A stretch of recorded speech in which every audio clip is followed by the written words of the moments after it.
To get back into the groove, they first have to cut a master record. This flat disc is made of aluminum, and it will be the core of the master. The surface has a gritty texture early on, but they sand it down and polish it smooth. They place the aluminum discs on a conveyor belt, and they ride towards a device that will coat them with a veneer of lacquer. The disc enters the curtain coater. Nitrocellulose lacquer, a similar substance to nail polish, oozes out of a long, thin opening, forming a veil or curtain. As the disc passes through the curtain, it's slathered with the lacquer. Rollers with scrapers catch the runoff. The excess lacquer they collect is reused. The lacquer starts to dry immediately. The solvents evaporate, and the veneer hardens into a nail polish-like finish. But like any manicure job, there are often flaws. At this inspection station, workers scrutinize each lacquered disc for pits, bumps, or dirt. Even a minor imperfection won't be tolerated, so the rejection rate is high, about 50%. They recycle the rejects. They rim the good masters with plastic edging. It will stop the discs from rubbing together during stacking and damaging the finish. Next, a worker holds the disc under a hydraulic puncher that cuts a hole in the center. Then, handling it carefully so he doesn't disturb the finish, he places it on a spindle. A robotic arm slides a plastic ring down the spindle, depositing it around the center hole of the disc. Like the plastic edging, the ring will also space the discs apart. Now, the master discs are ready to take a trip to the studio.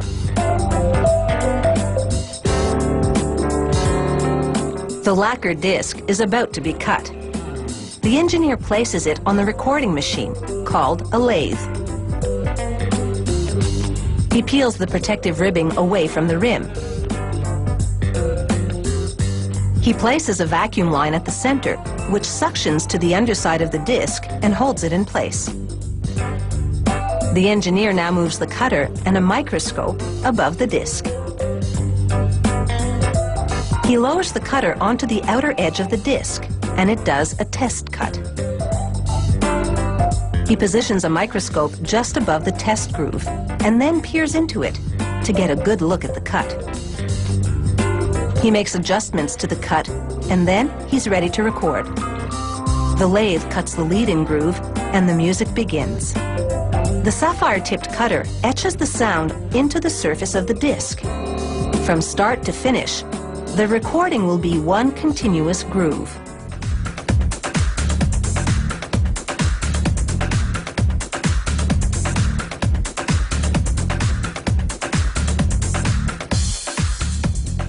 A computer monitors the cutting and adjusts the spacing between the grooves where needed. A little vacuum draws up scrap as the cutter carves the groove. Some believe this sound is warmer and has more depth than digital recordings. But making music fit on an analog disc is sometimes challenging. To reproduce bass, the cutter has to make big, wide grooves that take up a lot of space. And although the grooves can touch, they can't cut across one another. At the end of the recording, the cutter lifts and the master disc is ready for inspection. If it's acceptable, the engineer places a stabilizing platform on it and scribes a unique serial number into the lacquer. Soon, this master disc will be making an impression.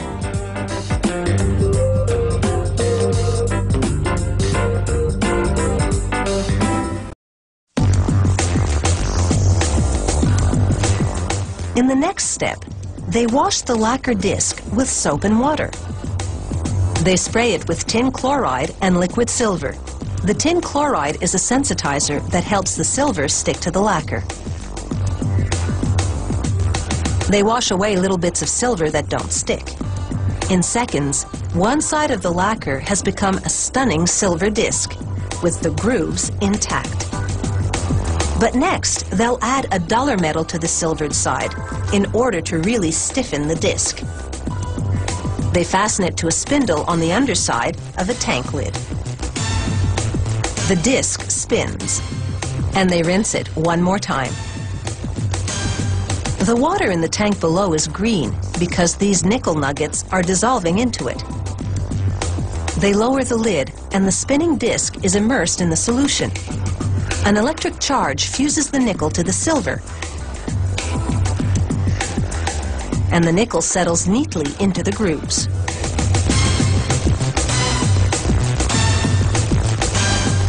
Now they remove it from the tank and pry the metal layer away from the original lacquered disc. This metal layer is a stamper that will be used to press vinyl records. And the lacquer disc, which has served as its mold, is discarded. Now they look for the exact center of the stamper. A worker places it under the microscope, which is part of an optical centering punch. As the stamper disc spins, he aligns the grooves with a guide in the viewfinder. When he finds the center, he punches a hole there.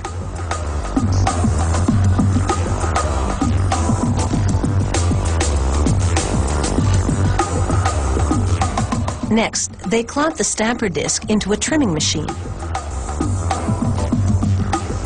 The disc turns, and a cutting wheel trims the edge, cutting the stamper disc to a diameter of 32 centimeters.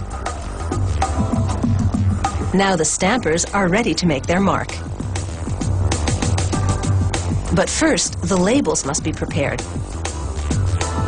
A punch bores into the center of a stack of them, making holes.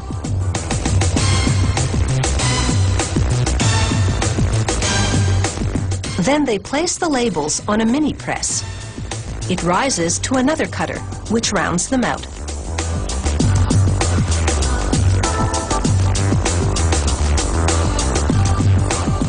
They pour black polyvinyl chloride pellets into a hopper. The pellets fall into an extruder, which turns them into hot rubbery patties called biscuits. Hoists above and below push labels to each side of the biscuit. Suction cups hold them there, while a carriage moves the biscuit forward, then drops the biscuit and labels in the press. Two stampers mounted in the press apply 100 tons of pressure. The stampers are searing 193 degrees Celsius. They melt and mold the biscuit into a record. A quick cooling cycle hardens it and bonds the labels to the vinyl.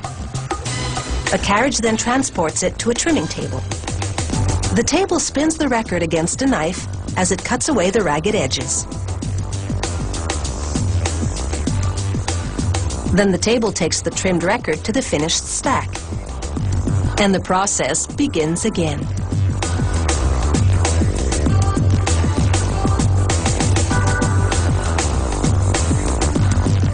This is a really well choreographed musical production.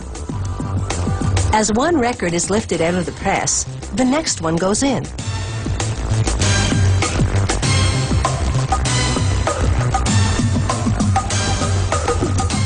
The pressing and trimming of a vinyl record takes just 28 seconds. But it's sure to get hours of play by enthusiasts who refuse to buy into the digital revolution and still believe that vinyl is a cut above.